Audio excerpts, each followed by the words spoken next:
So you may all be wondering, what on earth and why is Talar sharing all this information about Birthright Armenia now? Well, because if I can recall, ever since I walked and I came into the land of Armenia, remember it was Birthright Armenia that brought me here? Well, I purchased my own tickets to get here, but ever since I got out Zavatnot's airport, I stayed in Yerevan for about 3 days with a teacher. You know, their little taxi cab driver brought me there. And then another taxi cab driver, after a few days, drove me to Gumi. And guess what? The taxi cab driver that was employed independently outside of Birthright Armenia, but is paid by Birthright Armenia, was sexually assaulting me. I had no Armenian telephone number. I had no telephone.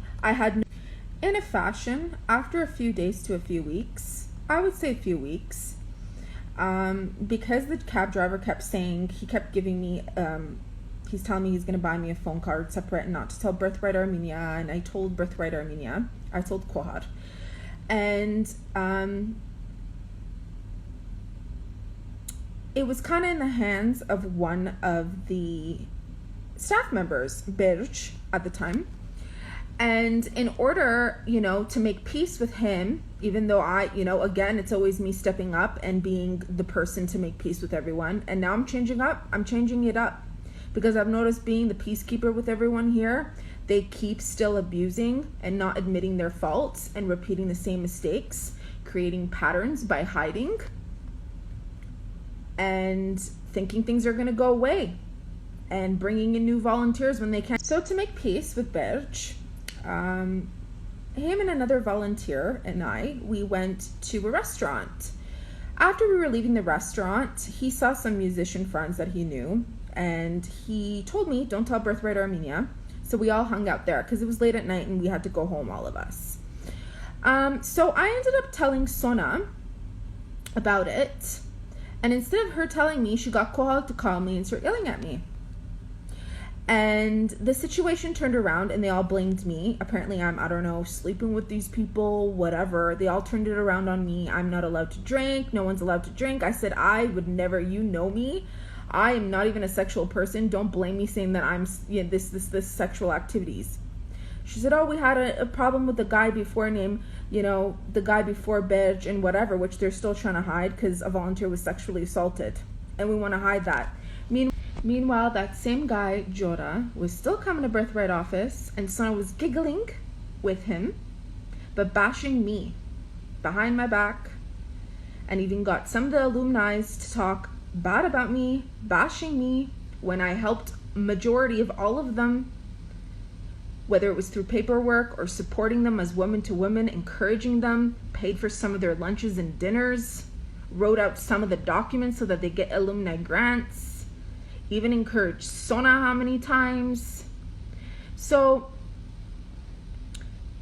why Talar, why are you bringing this up now? Because when all this injustice was done to me, I contacted Birthright. I contacted Sona. I contacted I contacted Sevan. You know what they did? They ignored. They wouldn't answer my calls. They wouldn't answer my texts because they knew what they did was wrong. So that was then, this is now. Why am I still talking about it? Because remember, they are playing it off that they are heroes.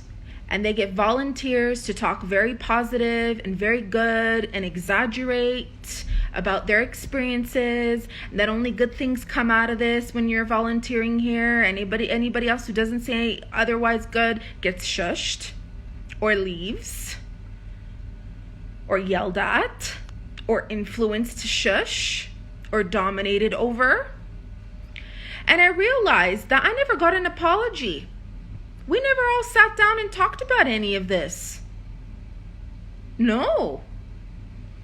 And so, because I live here, and I still see businesses and people who frequently still ask me what happened, it wouldn't make sense, Talar, why you left Canada and you bought an apartment or a house for volunteers and you paid all this, and the volunteers are basically working free to renovate all these houses and apartments. What a shame. I had even volunteers from last year tell me, oh my goodness, oh my God, this is so horrifying.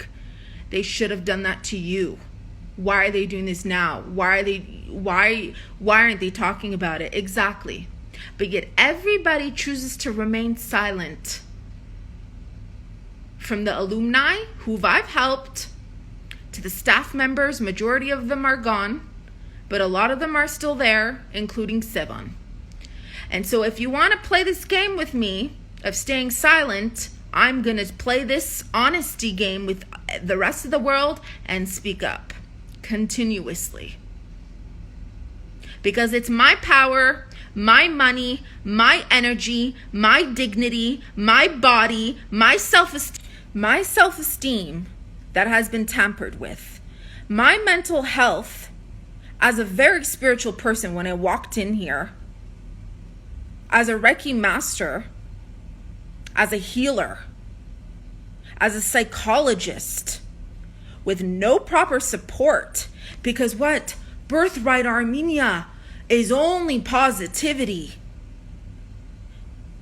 And anybody who speaks up against anything that isn't positive is negative. And we don't deal with negativity. No. We just allow them to go mentally fucking crazy. That's what we do, don't we? That's what we do.